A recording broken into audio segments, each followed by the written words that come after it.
Bonjour messieurs. Eberhard aujourd'hui va nous présenter le thème de la prière. Et il nous a prévenu avant cette émission qu'il allait taper fort, qu'il allait envoyer du lourd, qu'on allait en avoir pour notre argent entre guillemets. Eh bien, nous allons voir ça, Eberhard. Nous te mettons donc au défi de nous épater. Oui, Luc, merci de cette présentation, parce qu'effectivement, c'est un sujet quand même qui est important, la prière. Et parce qu'en fait, tous les hommes, depuis la nuit des temps, ont prié. Et on n'a pas abordé ce sujet qui est en fait trans-religieux, trans-spirituel et autres, alors qu'il est finalement central. Euh, on l'a, disons, saupoudré, enfin, on a à peine abordé, mais léger, d'une manière superficielle, quoi. Donc, je vais faire une présentation qui va durer, mais assez courte, hein, puisqu'une douzaine de minutes. Hein. Mais, alors, je vais essayer de parler lentement parce que ça va être dense, comme d'habitude. Et donc, je vais vous faire donc, cette présentation sur la prière. Donc, la pratique de la prière est le marqueur caractéristique de l'existence ou non d'une profonde vie spirituelle dans une ère culturelle. En effet, les grands penseurs, même au sein du CDRS, passent à côté des fondements du sujet s'ils ne prennent pas en compte la crise existentielle des hommes. Je m'explique. C'est-à-dire qu'on peut parler de spiritualité, mais il faut vraiment essayer de comprendre les conditions de l'homme, comment il peut des fois souffrir. Donc, et la prière, alors qu'on ne l'a pas dit jusqu'à aujourd'hui, la prière, en fait, le souverain médecin des crises existentielles. Pour passer des moments difficiles, la prière peut être d'une très grande utilité. Donc, je parle même du point de vue utilitaire. Pourtant, dans une société qui croit avoir maîtrisé la nature, la prière est passée de mode. Quoi demander? À la limite, l'éventuelle prière quémandera quelque soutien personnel à une puissance divine. Il fut un temps où la prière demandait également une grâce collective dans des conditions de crise, où un peuple souffre, comme par exemple lors de la guerre de 14-18. On priait pour la patrie. Il serait toutefois de mauvais ton d'assimiler cela et de se moquer de la prière du poilu avant de monter à l'assaut des lignes Boche. Car en face aussi, il faisait en fait la même prière. Devant la peur et la souffrance, la prière est universelle. Mais l'Occident ne prie plus, puisqu'il a perdu la notion de peur existentielle et collective et a fait le nécessaire pour éviter la souffrance. Dans le cas de la mort assistée médicalement, la science, avec un grand S, est devenue le nouveau Dieu administrant la seringue en guise de viatique pour le monde inconnu. On ne prie pas la science, on lui demande des comptes. Loin de moi de vouloir provoquer des souffrances évitables, mais notre rapport à la science a rendu obsolète la méditation sur le mystère de la vie. L'absence de prière est générale dans une société ayant perdu tout fondement religieux ou spirituel. Elle est le symptôme de l'orgueil de l'ère matérialiste qui nous caractérise. Que l'on fasse quelques gymnastiques intellectuelles teintées ou non d'orientalisme. Attendrons-nous la survenue de la barbarie pour descendre de notre piédestal et se mettre à prier avec cœur? C'est très probable. Celui qui veut descendre sur terre, descendre de son confort, de sa bagnole, celui qui veut prendre au sérieux les grands enjeux du monde, doit regarder vers le haut, vers les valeurs absolues qui nous gouvernent. Surtout à une époque où les gouvernants se moquent totalement du peuple. Mais quelle valeur révérer? Certains veulent faire un patchwork en empruntant quelques concepts venant de par-ci, de par-là. Vous prendrez bien un doigt de Tao spirituel ou de bouddhisme noyé dans une liqueur laïque. D'autres ne veulent pas se fâcher avec Mohamed en lui donnant une petite place auprès de Jésus.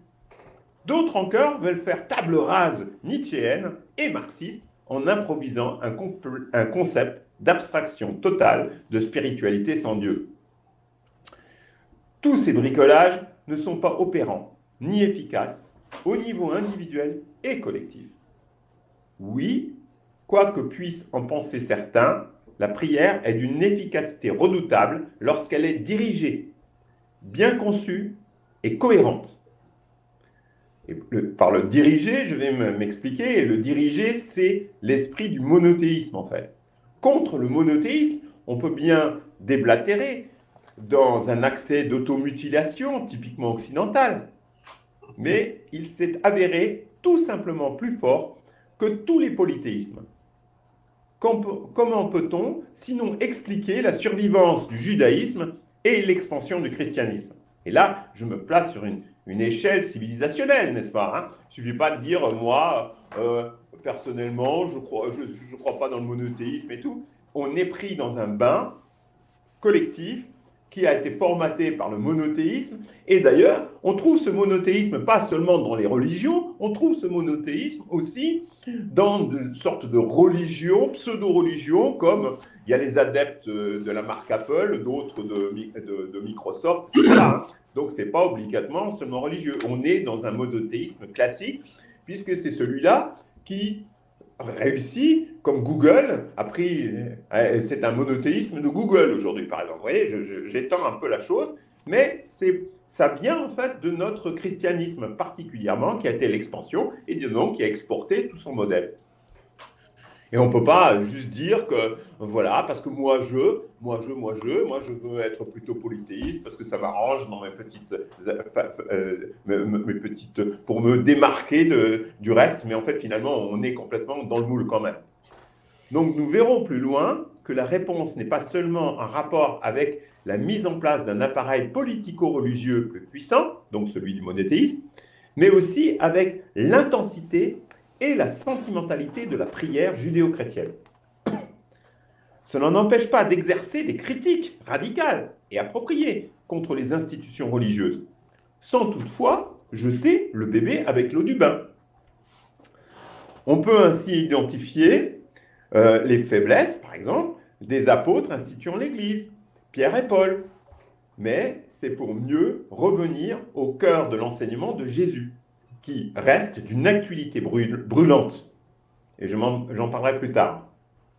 L'homme est toujours le même, qui, dans le meilleur des cas, tente de gérer tant bien que mal ses petits et grands problèmes. Pour faire simple, les purs théologiens, butant sans cesse sur la même pierre d'achoppement, quand on est en situation de crise civilisationnelle, comme aujourd'hui, elle est d'ordre religieux aussi, doivent se mettre à l'écoute des mystiques qui sont seuls capables d'ouvrir un nouveau continent spirituel. Mais pourquoi donc la prière chrétienne est-elle supérieure à celle des autres systèmes religieux, animistes, orientaux ou polythéistes? Contre toute attente, contre toute logique de puissance, l'humilité est le principal outil de renforcement de l'esprit. Accepter de s'abaisser est le meilleur moyen d'analyser les poutres dans son œil. Il ne s'agit pas de se flageller ou de se culpabiliser à outrance, mais plutôt de se concentrer sur tous les péchés que nous commettons à longueur de journée. Pas seulement sur le plan relationnel, mais aussi socio-économique, dimension totalement occultée par l'Église, mais aussi d'autres pouvoirs. En effet, le bon pasteur ne veut pas troubler ses ouailles sur des questions d'ordre politique. L'individualisation du péché est la raison première du développement de l'égocentrisme de notre civilisation. En ne s'intéressant qu'à son ego, on participe plus ou moins consciemment à l'exploitation des hommes et de la nature. La déchristianisation n'a rien changé à cette évolution. Au contraire, elle l'a même accélérée. Néanmoins, le péché conscientisé par l'individu possède une vertu à double effet. D'une part, il en découle une humilité, et j'y reviens, qui est d'abord de mise vis-à-vis de son entourage. Elle améliore le contrôle de soi-même ou sur soi-même, signe d'une certaine grandeur d'âme. On se souviendra de Jésus lavant les pieds de ses disciples. Donc Nietzsche peut aller se rhabiller. L'humilité doit également s'exercer vis-à-vis de Dieu. Et là, c'est l'occasion de faire le grand nettoyage des écuries d'Augias. Pour cela, il faut un témoin qui doit être parfait. La religion chrétienne a créé le concept original de Dieu-homme, Jésus-Christ, capable de recevoir toutes nos misères du moment que nous soyons honnêtes et entreprenions des progrès. En acceptant toutes les souffrances, tout en ayant été innocent, il est à l'écoute des nôtres, donc de nos souffrances, puisqu'il a montré tant de compassion vis-à-vis de tous les hommes, y compris ceux qui l'ont supplicié. En outre, en poussant les questionnements sur sa propre place dans le monde, on commence réellement à devenir un être responsable sur le plan politique. Ainsi, en nous déclarant image de Dieu, nous pouvons trouver d'immenses ressources psychiques et physiques afin de lutter contre l'adversité et pour la diffusion du bien.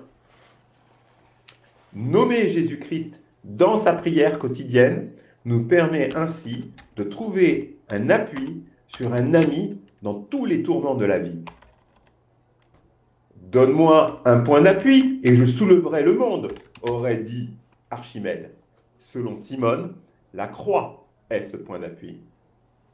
Et le plus formidable est qu'une simple prière y pourvoit. Prière dite dans l'intimité, proposée, entre autres, par les moines orthodoxes du mont Athos. Je mettrai le lien. Et ils font une toute simple prière qui est « Seigneur Jésus-Christ, aie pitié de moi ». Par contre, moi, j'ai réfléchi à cette prière et j'ai voulu apporter une nouvelle formule. Alors, elle est pourtant récitée depuis des millénaires.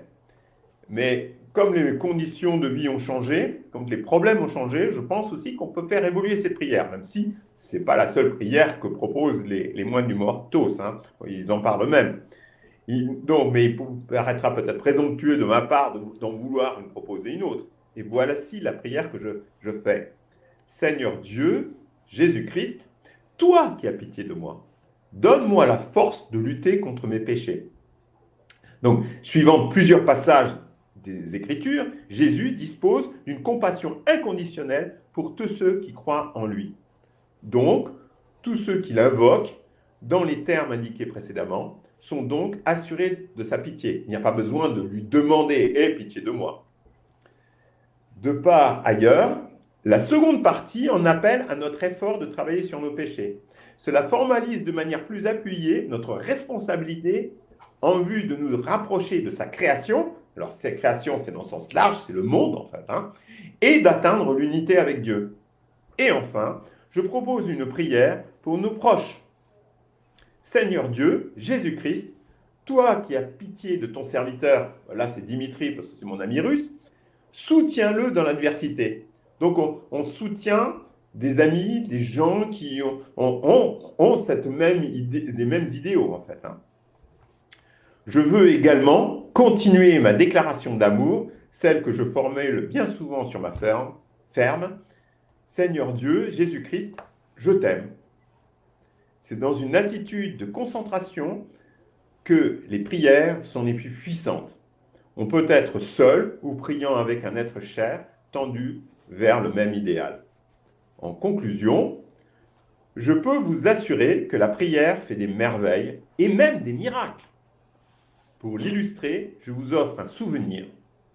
Il y a 20 ans, alors que je cultivais une sorte d'indépendance spirituelle en dehors de l'Église, j'eus l'intuition de faire quotidiennement une prière au coucher avec ma fille, alors âgée de 5 ans.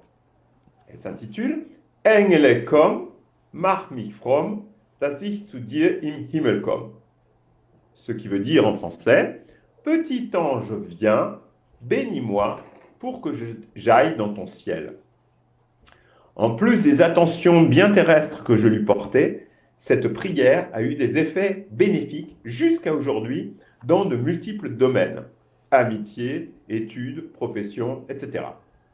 Enfin, la prière chrétienne a eu des répercussions que nous n'arrivons pas encore à bien comprendre, telles la sentimentalité, les sciences et les arts, mais une étude approfondie correspondante dépasse le cadre de cette présentation. Et en guise de post-scriptum, je souhaite déclarer que toute femme devrait allumer un cierge pour le Christ, lui rendre grâce pour la dignité à laquelle il l'a élevée et le prier d'éviter la barbarie survenant, les femmes étant les premières proies. Les horribles assassinats, viols et enlèvements du 7 octobre en Israël en sont les avant-coureurs. Mais les mâles occidentaux préfèrent la perversité et la vénalité féminine pour mieux en jouir et en profiter. C'est façon en fait que tout le monde se rabaisse, quoi, au lieu de s'élever. Ainsi, la violence entre les sexes s'accentue de jour en jour. Et le rapport entre les sexes, c'est pas autre chose que aussi le rapport on pourrait dire, de capitalisme d'exploitation dans d'autres domaines. Les femmes, ainsi, dans ce cas précis, devenant gibier de plus en plus. Pourtant, en suivant René Girard, nul n'est censé ignorer la loi anthropologique, celle du souverain anthropologue Jésus-Christ. Je vous remercie pour votre attention. Merci Eberhard. Effectivement, c'était très dense, donc moi j'ai eu du mal à prendre suffisamment de notes et déjà pour noter ce que tu disais et pour réfléchir à ce que j'en pensais. Donc c'est vrai que c'est très dense. Alors je ne sais pas si Christian veut réagir en premier ou s'il préfère que je commence. Oh ben, je peux réagir en premier. Vas-y. À moins que tu préfères réagir en premier. Bon, ça m'est égal, on va dire. Bon. Vous me tirez à la courte paille. Allez. Alors, d'abord, je remercie Eberhard pour cet exposé de très grande qualité. Je dirais presque de trop grande qualité. Parce que...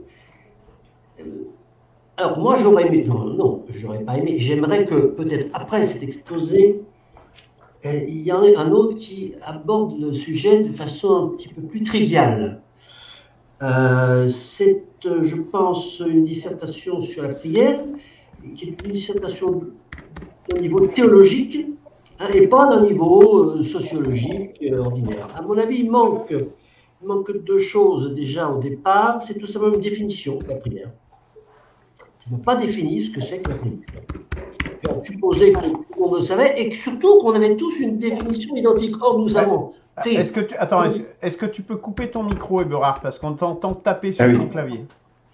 Oui, merci. Parce que nous avons, nous autres, dans d'autres cercles de réflexion, c'est très à cheval sur les définitions, parce qu'on s'est aperçu que lorsqu'on parle d'un concept, qu'on débat, on a un débat contradictoire sur un concept, si les différents intervenants n'ont pas la même définition du concept, et on perd quand même beaucoup de pertinence dans l'échange. Et puis le deuxième point, c'est que, alors justement, je pense que, à défaut d'être contredit, dans l'esprit commun, le mot prière est souvent associé au mot confession. Donc il y a une confusion, me semble-t-il, dans l'esprit commun entre prière et confession, et confusion que tu as, à mon avis, entretenue. Mais alors, est-ce que c'est volontairement ou à ton corps défendant, ou alors peut-être que je n'ai pas bien compris, c'est aussi une troisième possibilité. Prier, est-ce que ça veut dire se confesser de ses péchés, ou est-ce que ça veut dire communiquer, en fait, avec les puissances supérieures, en fait, avec le transcendantal, sortir de l'immanent et aller dans le transcendant. Et je dirais que pour la plupart du commun des mortels, prier, c'est souvent prier pour obtenir quelque chose. Voilà. Il me semble que si on faisait un micro-trottoir pour demander aux gens qu'est-ce que c'est que la prière, vous priez, j'y prie pour obtenir quelque chose, il prie pour gagner au loto, ou il prie pour être embauché, etc. etc. Et je pense que ce sujet mérite d'être traité, ne serait-ce que même si d'un point de vue théologique, tu nous démontrais que c'est là une acception tout à fait d'une dérive, hein, bon, eh bien, et il me semble quand même que lorsque tu dis qu'il n'y a plus de prière dans l'Occident, moi je trouve qu'il y a des prières tous les jours, que les gens prient pour tout, pour obtenir des choses qu'ils n'ont pas. Voilà. Quelques réflexions comme ça en passant. Alors, tu as dit en tout début d'exposé que la prière, bon, sans l'avoir défini, tu as dit que c'était le marqueur d'une profonde vie spirituelle. Bon, ben, là, moi, à chaque fois, moi, je répète, je me répète, c'est d'une profonde vie religieuse, pas spirituelle. Bon. Un mot sur la prière du poilu. Alors, la prière du poilu, je crois que tu te trompes, tu t'illusionnes. Hein. Le poilu, il était mu par le vin rouge et par vin rouge associé à de l'éther dedans éventuellement. Et puis, à côté, les batteries de l'état-major qui tiraient sur ceux qui ne voulaient pas sortir des tranchées. Voilà, donc il était ému par la peur et par... bon, alors peut-être qu'il y avait aussi dans les tranchées un curé qui passait et qui, quand il montait sur l'échelle, il les bénissait, tout ça, mais c'était surtout le vin rouge et la peur de canons amis qui les faisaient avancer. Alors, sur la science, très bien, ce que tu as dit, la science a rendu obsolète. Oui, c'est vrai que... Alors, Ivan Illich a dit les scientifiques ont remplacé les prêtres. D'un point de vue d'interprétation du monde, hein, on va dire économique, bon, au niveau de l'interprétation de la vie biologique, c'est vrai ça que le médecin il a remplacé le prêtre.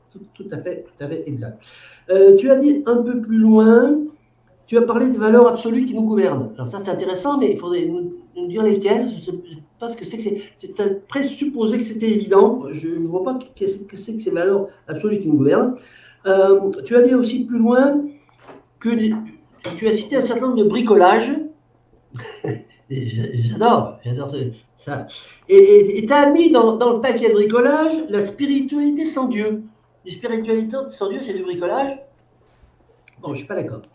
Ensuite, le monothéisme est plus fort que le polythéisme. Ça, c'est une idée extrêmement intéressante, mais je pense qu'elle est insuffisamment démontrée. Et voilà. Donc, je pense que c'est plutôt une affirmation que tu as fait plutôt qu'une démonstration. D'autant plus que tu as utilisé un peu comme, disons non pas démonstration, mais illustration, Google. Mais Google, c'est pas monothéiste, c'est un polythéiste, c'est pas Google, c'est GAFAM. C'est Google, Amazon, Facebook, Apple et Microsoft. Donc on est dans du polythéisme, là, on n'est pas dans du monothéisme. Voilà. Mais non. Alors, ensuite, les prières que tu as suggérées, j'ai beaucoup apprécié. Voilà. Et puis, pour terminer, tu as parlé de Roger Girard, de la femme.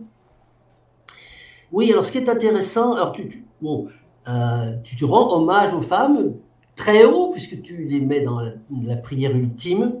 C'est vrai que les femmes ont été le premier objet de prédation de l'homme, et un certain nombre d'anthropologues le soulignent, comme Brian Hayden et d'autres. Le premier acte de stockage, lorsque les hommes homo sapiens en voie de devenir homo post-néolithique ont commencé à stocker, une des premières choses qu'ils ont stockées, c'était les femmes des autres, etc. Donc les vols de femmes. Donc je remercie d'avoir rappelé cela, et que de ce point de vue, la femme a payé un tribut à l'évolution néolithique. Merci Christian. Alors, je vais donc prendre mon tour. Alors, différentes choses. Bon, sur ce que vient de dire Christian, j'aime bien repartir par le plus récent. Le médecin, la science a remplacé le prêtre. Non.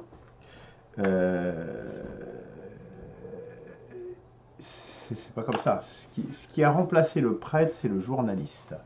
C'est et j'en veux pour preuve la messe quotidienne du 20h, du journal de 20h. Il y a même des messes en continu maintenant, qui s'appellent les chaînes d'information en continu. C'est vraiment la bonne parole que tout le monde doit suivre. C'est vraiment le même rôle social que jouait la religion hier. Alors, on va revenir sur l'interaction entre la science, la raison, la philosophie et les religions. Et ça, je pense que c'est tout à fait important. Et c'est je crois, la raison pour laquelle nous en sommes là aujourd'hui. Il me semble que le monothéisme, enfin, que les théismes d'une manière générale, ne sont plus adaptés à la période contemporaine. Donc ça, c'était un premier point. Sur la prière, par rapport à ce que disait de nouveau Christian, sur l'aspect qu'il faudrait le distinguer de la confession, bon, je ne suis pas certain que ça soit... c'est une partie peut-être des prières qu'a pas trop abordé d'ailleurs Eberhard. Je dirais, je prie pour me faire pardonner de quelque chose. Je dirais que c'était effectivement, la prière est souvent pour demander quelque chose. D'ailleurs, les prières que propose Christian Eberhard, les nouvelles formules, les propositions qu'il fait, elles sont à chaque fois à demander quelque chose. Donne-moi la force de, soutiens mes amis. Ah, donc on a une première proposition en disant, toi qui es très grand, qui ait pitié de moi, etc. Voilà. Et après il y a une demande. Hein. Donc ça, je pense que c'est le souhait, je dirais, qui est la partie la plus évidente. Il me semble également que dans la prière, alors Eberhard l'a évoqué un peu, mais peut-être pas suffisamment, je ne sais pas. C'est la prière gratuite, c'est-à-dire c'est la prière cérémonielle, dans la mesure où on récite par exemple une prière, on l'a dit sans aucune demande, sans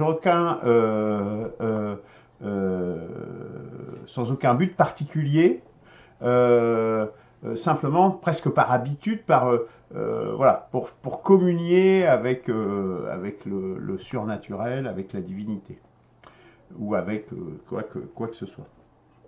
Je pense que ça, c'est une partie qui est également importante de la prière, qui n'a pas été dit. Alors, sur ce que dit Christian, de nouveau, effectivement, il manque une définition de la prière. Il manque effectivement, il y a eu un peu une vision très axée, je dirais, de ce qu'était la prière. C'est vrai que ça mériterait une étude plus sociologique, effectivement, de la prière, de voir comment, notamment dans les animismes, au Shinto par exemple, où tous les gens qui vont avoir un événement important dans leur vie, avant ils vont aller demander à un kami d'exaucer leurs souhaits, d'exaucer leurs vœux, etc. C'est tous les mécanismes également des ex-voto. Donc cette dimension de la prière, une étude, je dirais, plus globale de la prière qui prenne un peu de recul, je dirais, manque un peu à ton exposé, malgré tout, Eberhard. Mais bon, c'est un biais, c'est ta façon de présenter, de toute façon, c'est très ainsi. Alors, sur ce que dit Eberhard,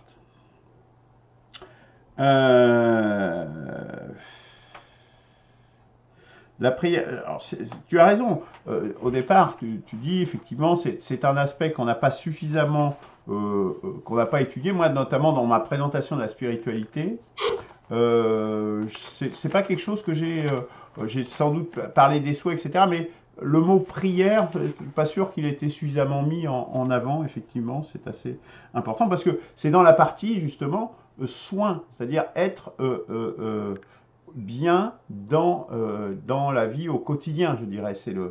c'est pas le confort, c'est la sérénité. Voilà, je crois que c'est dans la définition qu'on a donnée de la spiritualité. C'est cet aspect de sérénité au quotidien. C'est cela, en premier lieu, auquel répond la prière. Et effectivement, c'est tout à fait fondamental.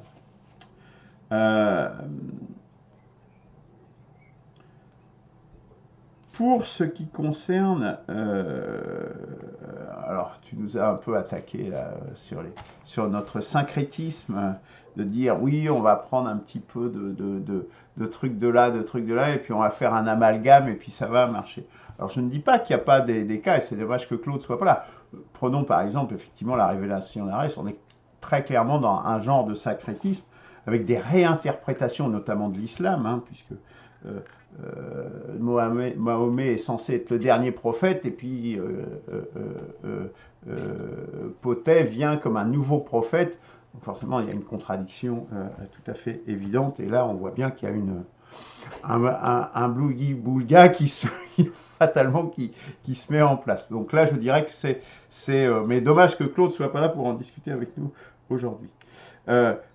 Moi, je dirais que tu as attaqué également la table rase matérialiste. Je suis assez d'accord, puisque la table rase matérialiste, bah, c'est la situation actuelle. C'est le constat qu'en faisait de Nerval avec la mort de Dieu, repris derrière par ce clown de Nietzsche. Mais effectivement, c'est la situation actuelle, hyper matérialiste, je dirais. Je ne suis pas dans cette optique-là, désormais. Parce que je me rends bien compte que la spiritualité est une dimension tout à fait essentielle de l'humanité. Et alors tu as même cité le Tao spirituel, ce n'est pas du tout du syncrétisme. Et je pense que si tu as suivi mes travaux, tu dois savoir, tu dois te rappeler que j'avais tracé quelle devrait être une spiritualité pour aujourd'hui. Et j'en avais tracé à grands traits, je dirais, que c'était les grands traits. Et c'est seulement après que je me suis aperçu que le Tao, au moins en partie, dans sa partie philosophique, correspondait à un pourcentage élevé avec l'ébauche que j'avais tracée. Donc la démarche n'est pas du tout de dire je prends un petit bout de ci, de ça. Non, c'est simplement de constater que ça correspondait à la démarche à laquelle j'étais arrivé. Donc c'est pas du tout un syncrétisme. Et un bricolage, comme tu pourrais tenter de le désigner. Alors, reste la question centrale. La question centrale, monothéisme indépassable, christianisme indépassable. On va déjà régler ce cas du christianisme. Le christianisme, il est dépassé. Il est dépassé par l'islam. J'ai pas dit indépassable. Eh ben, il est dépassé. Donc, c'est même pas la question de dire que il est indépassable. Il est dépassé. Partout sur Terre où il y a eu une christianisation et où l'islam a commencé à s'implanter, elle a submergé. Et elle... non, c'est faux. Elle dépasse, sauf à certains endroits où il y a eu des guerres pour les empêcher. On peut penser à l'Espagne, on peut penser à l'Italie, notamment. Mais sinon, ailleurs, systématiquement, l'islam a submergé. Et pour une raison très simple, c'est qu'elle a cristallisé les choses en une religion beaucoup plus simple, complètement épurée et d'une efficacité, je dirais, diabolique, entre guillemets. Et justement, la prière, elle est complètement ritualisée, elle est obligatoire, etc. Enfin, même la prière, qui est notre sujet aujourd'hui, c'est 5 fois par jour, c'est comme ça, tourner, machin. Voilà. Et puis c'est simple, il suffit que tu fasses ça et c'est bon. Toi, tu n'as pas besoin d'avoir... on a simplifié le monothéisme à l'extrême pour le rendre d'une efficacité tout à fait grande. Et la preuve, c'est que partout, je le répète, où il commence à se développer, il submerge le christianisme, quelle que soit sa forme. Donc ça, déjà, c'est une première chose. Mais pour plus profondément sur les monothéismes, le problème du monothéisme, comme j'ai dit tout à l'heure, c'est que quand est-ce qu'il a émergé ? Il a émergé parce qu'il y a eu un certain développement de ce qu'on appelle les forces productives, qui étaient arrivées à un certain stade, et notamment le développement de la science, de la raison, de la philosophie, de la mise à distance, pardon, on en a déjà parlé, de la découverte, de la mise à distance de la nature.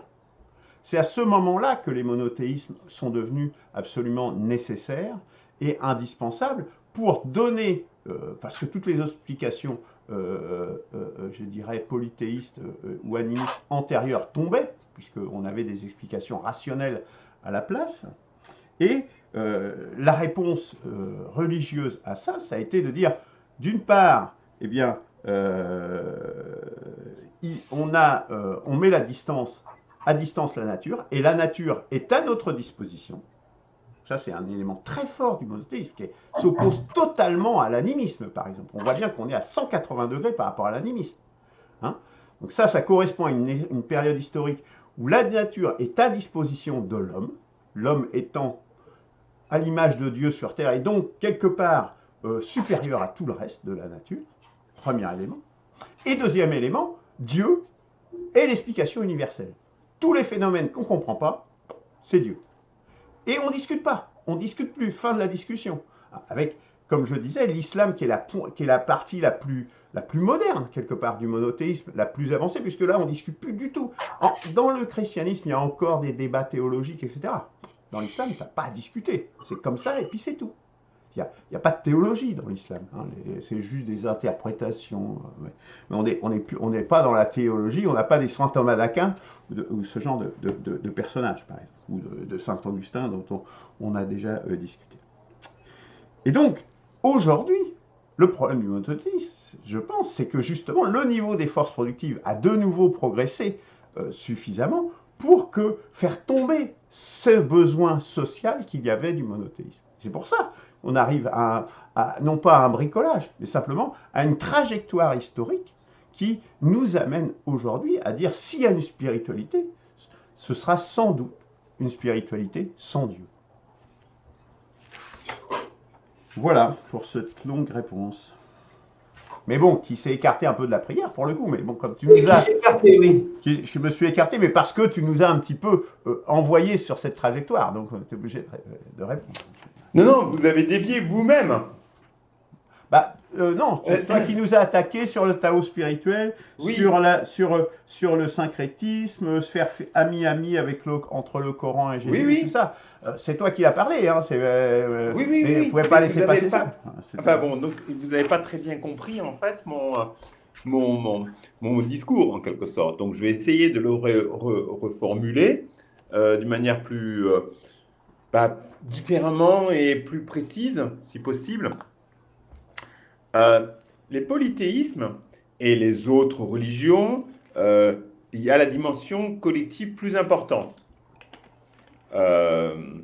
Effectivement, c'est important pour faire groupe, force, collectif, quoi. C'est la mêlée du rugby, si tu veux, par là, tu vois. Ça, c'est quand on est dans un système très extraverti, c'est-à-dire qu'on fait ses dévotions collectives et autres, quoi. Voilà. Tandis que pour expliquer la force, j'essaye seulement d'expliquer le monothéisme, déjà pourquoi il a été, et je pense potentiellement aussi dans le futur, plus fort que les autres. Et pas que le monothéisme, le christianisme en particulier. Je l'ai dit à un moment donné, il y a la partie individualisation qui a été beaucoup plus poussée dans le christianisme. Ce qui a pu permettre, parce que, l'homme peut d'un seul coup avoir un rapport direct avec Dieu et un rapport intime direct avec Dieu. C'est là, d'un seul coup, ton cerveau, en dehors de toute infrastructure économique, parce que tu essayes de m'argumenter à nouveau par l'infrastructure économique, etc. Non. Il y a l'autre superstructure, c'est de dire, j'ai un rapport direct avec Dieu, j'ai eu un homme qui était homme-dieu, auquel je peux me confier à titre individuel. C'est poussé. Il y avait déjà une évolution de judaïsme qui a été d'un seul coup une sorte comme dans la physique quantique, on est passé à un stade supérieur avec le Christ, quoi. Mais avec une évolution qui existait déjà avec tous les autres procès précédents. Il faut lire René Girard, et vous ne l'avez peut-être pas bien vu, mais c'est ça. Donc d'un seul coup, il y a un homme, Dieu, auquel on tend et qu'on va prier. D'accord ? Prier lui. Et c'est ce qui induit en quelque sorte à faire une introspection plus importante que par rapport à toutes les autres religions. Et je prétends que ça a eu des effets. Oh là. Voilà. Vous êtes toujours là. Bon, et Oui, tout oui. ça, je dis que ça a eu des effets non seulement sur la sentimentalité, la littérature sentimentale, mais la littérature sentimentale, c'est un des éléments des arts, mais aussi des sciences. Ça veut dire que l'homme est devenu beaucoup plus introspectif et a fait fonctionner en fait son cerveau pour essayer de comprendre tout le monde et essayer de faire des progrès non seulement individuels, spirituels, mais aussi techniques et artistiques. Voilà, c'est ça que je veux dire. Et c'est maintenant pourquoi je pense que le christianisme est supérieur. Et tu dis, le christianisme a été dépassé par l'islam. Oui, en quantité, mais pas en qualité. Tu le dis indirectement. Et c'est important, parce que maintenant que le christianisme a exploité le monde entier, d'accord, et a été au bout du bout, du bout, du bout, du bout, du bout, pollué partout, exploité au maximum, la chrétienté a exploité le monde entier. Maintenant, il va falloir revenir au Christ, parce que c'est le seul, si on veut une solution, en dehors de la barbarie. Oh, si tu veux la barbarie encore pendant des décennies, des siècles, etc., bah, tu te contentes de l'islam. Et moi, je suis dans le progrès humain, et c'est cette humilité christique, je dis bien, du Christ, Jésus-Christ, qu'en fait, l'Église, progressivement, a mis de côté pour son projet de développement politico-religieux. Je suis d'accord avec toi là-dessus, mais néanmoins, mais maintenant, c'est pour trouver une solution. Et c'est pas, je l'aurais dit, avec une sorte de spiritualité sans Dieu, qu'elle soit tao-spirituelle, bouddhiste ou je sais pas quoi, importée en Occident, parce qu'il y a un autre élément que je crois qu'il faut qu'on comprenne bien. Moi qui ai travaillé quand même d'une manière très intense avec des hindous, qui m'ont fait venir beaucoup de documents, etc., de là-bas, et avoir travaillé sur tous les yogas, etc., etc. Mais je me suis rendu compte que par rapport à tout notre inconscient collectif, c'est présomptueux de croire que le petit Luc ou le petit Christian ou même le petit Eberhard, il pourrait inventer une nouvelle religion de briques et de broc en disant maintenant, les gens que vous voyez autour de vous, maintenant vous allez pouvoir croire au Tao spirituel parce que ça ne suffit pas que toi ou moi, on croit dans un machin pour que d'un seul coup tu entraînes un mouvement. Parce qu'il faut entraîner un mouvement spirituel. C'est ce qu'a fait le Christ lui-même, de rien, d'une manière totalement non violente. Dans les 3 premiers siècles, évidemment. D'accord? Même si, bon, ils se sont bastonnés un peu comme les chrétiens. Voilà. C'est juste pour essayer de bien montrer que ce n'est pas seulement un niveau individuel. Ensuite, je voudrais répondre à la question de Christian au niveau de confession. Non, non, je n'ai absolument pas abordé la confession, ou alors c'est confession à soi-même. Et je ne pense pas qu'il y ait un lien entre prière et confession. C'est la confession, il y a eu d'abord la confession catholique. La confession catholique a un prêtre qui a été poussé pour pouvoir examiner le credo de chacun des croyants pour savoir s'il n'était pas hérétique. D'accord? Ça, c'était à peu près vers l'an 1000. Ça a commencé avant, mais il y avait des directeurs. Il y avait des directeurs de conscience pour les rois, et ensuite, progressivement, quand ils ont vu qu'il y a de plus en plus d'hérétiques qui commencent à se développer, ils ont imposé la prière et ils ont imposé la confession. Et la prière, c'est autre chose. Tu fais une prière à Dieu directement. Tu ne fais pas une prière, donc tu fais une demande à Dieu. À Dieu. Avant, il y avait aussi d'autres prières. Le polythéisme a fait aussi ses propres prières. Ça, c'est très connu. Je veux dire, on le sait très bien. Les grottes de Lascaux, c'est une forme de prière aussi. D'accord? C'est des traces des prières qui nous restent. Voilà.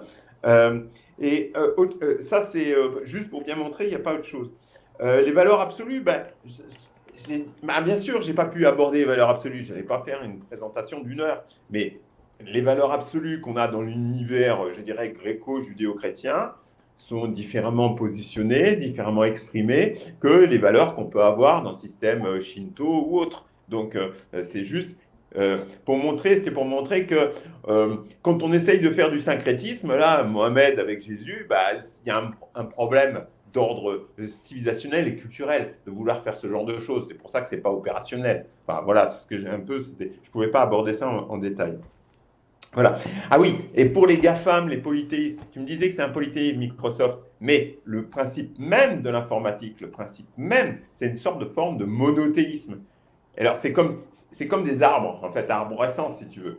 Tout en haut, il y a le capitalisme. En dessous, il y a les autres sous-dieux qui sont, Luc en parlait, par exemple, les journalistes. Ensuite, il y a les avocats. Ensuite, il y a les profs, et ainsi de suite. Hein. Donc, tout ça, c'est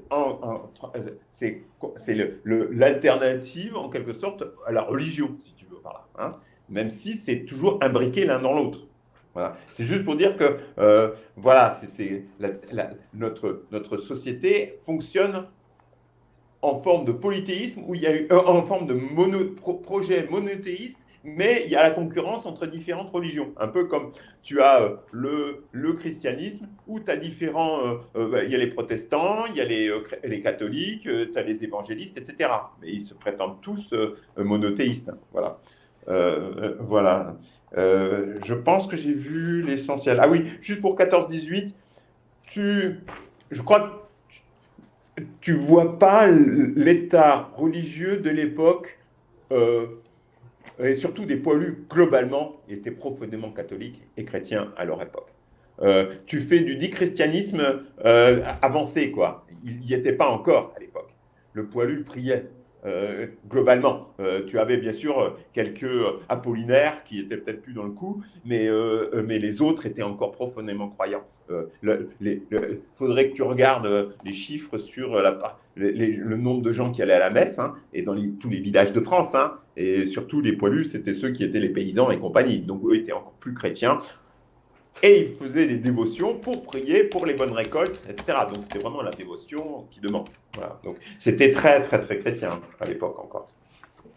Voilà, maintenant, voilà. C'est tout. Je pense que j'ai pas peut-être répondu à toutes les questions, mais voilà. Qu'est-ce que je disais? Oui, voilà. Bon, non, je pense que j'ai tout vu, enfin l'essentiel, si vous me rappelez. Vas-y, Christian.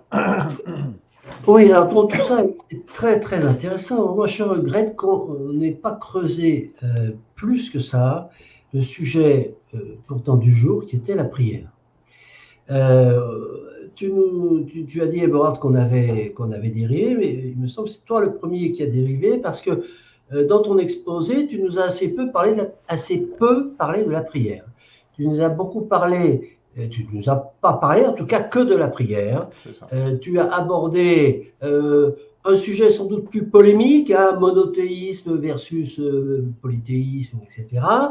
Bon, là-dessus, bon, à embrayer, Luc, je dirais, pied au plancher, pour donner des choses d'ailleurs extrêmement intéressantes sur lesquelles je suis d'accord à 200%. Donc, c'est pas un problème de ce point de vue-là. Mais, bon, quid de la prière dans tout ça? Quand on va repasser notre enregistrement, et je suis sûr qu'il va y avoir peut-être 20% du temps où on va parler de la prière. Or, la notion, le concept même de prière me paraît extrêmement intéressant à étudier, d'une part parce que sa définition n'est pas évidente, d'autre part parce qu'il y a une exception triviale qui peut être différente de l'acception théologique ou différentes théologies sur différentes religions, que ça peut s'étendre à d'autres actes qui ressemblent à la prière mais qui n'en sont pas. Bon, moi, je tente, alors je n'ai pas préparé à l'avance, hein, je tente une définition de la prière. Hein. La prière, faire un acte de prière, c'est un acte où on s'adresse aux forces qui nous dépassent. Et donc, de ce point de vue-là, si on prend cette acception de la prière, c'est la communication, hein, donc c'est une action de transcendance. On sort de son image, on s'adresse, on essaye de s'adresser. Alors là, il y a des protocoles, on va donner des outils, des kits, hein, pour pouvoir le faire, mais la notion générique de prière, c'est que on essaye de communiquer, on essaie d'établir une communication, peut-être qu'on n'y arrive pas, avec des forces qui nous dépassent. Et donc là, bon, c'est des dieux, ou c'est le cosmos, ou c'est les forces de la gravitation, enfin bref, voilà. Et donc, moi j'aurais aimé qu'on raisonne là-dessus, qu'on utilise ça, et qu'on voit comment aujourd'hui les hommes essayent d'établir une communication avec les forces qui les dépassent, parce qu'il y a des forces qui nous dépassent, hein, c'est évident, je ne discute même pas, on va dire c'est un axiome, j'en ai peu, mais je suis là. Voilà. Et puis, ça ouvre sur cette affaire de nouvelles religions, de nouvelles spiritualités. Alors, ce que tu décris, Eberhard, en disant hors du monothéisme, pas de salut pour la spiritualité, tu parles encore une fois de la religion, pas de la spiritualité. Bon, et lorsqu'on parle d'une nouvelle spiritualité, c'est pas forcément une nouvelle religion. Nouvelle spiritualité, chacun y va de son pronostic, allons-y, j'y vais du mien. La spiritualité sera sans religion, elle sera la communication avec des forces d'au-delà, elle sera plutôt de nature animiste. Bon, voilà, très Donc rapidement. sans lien, c'est ça. Parce que religion, c'est lien, n'oublie pas. Sans lien. Oui, alors je propose de conclure. Je suis pas... le chatouille pour dire, en fait, il ne veut pas de lien. Alors que si vous voulez un projet collectif, il faut du lien. Et il faut qu'il soit au niveau spirituel. Donc, ça s'appelle religion. Alors, tu veux ajouter autre chose, Eberhard? Je ne suis pas certain de cette étymologie hein, de relier, religarer pour le terme religion. Bon, peu importe. De toute façon, spiritualité, oui, sans doute. Religion, certainement également pour l'avenir. Mais nous y reviendrons. Ce sont des débats que nous aurons, qui sont déjà prévus au programme. Alors, en guise de conclusion, je pense que peut-être nous nécessiterons peut-être d'avoir une autre séance dédiée, peut-être plus didactique, plus conventionnelle pour étudier, essayer de définir la religion, la prière et, pardon, pas la religion, la prière, ça on l'a déjà un petit peu fait, la prière et voilà, de tracer peut-être un historique, essayer de faire quelque chose comme ça. Peut-être que Christian serait candidat pour faire ça, par exemple. Parce qu'il a déjà une définition à nous proposer. Alors, Christian, Eberhard, sur la partie individuation, qui est spécifique au monothéisme, et en particulier au christianisme, le rapport direct à Dieu, avec effectivement Jésus-Christ, qui est quelque chose qui est quelque chose, un phénomène, je dirais, quasiment unique, effectivement. Hein. Alors, quasiment unique, je ne suis pas certain, puisqu'il y a quand même l'idée du sacrifice. Hein. Donc, ce n'est pas forcément unique. Mais le Dieu mortel, etc., enfin, avec autant de succès, entre guillemets, je dirais, oui, ça a quand même un côté un peu unique. Et c'est effectivement une force, puisque il est clair que il y a une identification qui peut se faire par la prière, notamment, justement, entre la personne, la petite personne. L'enregistrement de sauvegarde a sauté, donc je vais le réenclencher. J'en ai pour une seconde. Hop. L'enregistrement est en cours. Voilà. Hop. Et donc ça, c'est effectivement quelque chose d'assez important. Cette force d'identification, je dirais, qui se fait au travers de la prière, en particulier, je dirais, la prière est vraiment... Et c'est vraiment une vraie question, je pense, une vraie... cette communion, cette symbiose, cette communication, pour reprendre le terme de Christian, me semble tout à fait importante et qu'une spiritualité moderne, contemporaine, doit absolument, devrait essayer de proposer. Ça, c'est une première chose. Et deuxièmement, et c'est pas simplement ça, c'est l'idée après, c'est d'un mouvement spirituel. C'est-à-dire que c'est bien gentil, effectivement, de faire nos travaux, mais un mouvement spirituel, c'est forcément du collectif. Et c'est là qu'on vient au terme religion. C'est-à-dire que la spiritualité, quelque part, c'est-à-dire, et là on retrouve cette étymologie de relier, il y a forcément des phénomènes collectifs de se retrouver collectivement. Ça, je pense qu'effectivement, ça me semble incontournable. Bon, pour autant, notre travail ici au CDRS, bon, on a des propositions, et c'est très bien. Ainsi, moi j'ai ma proposition, chacun de nous a ses propositions.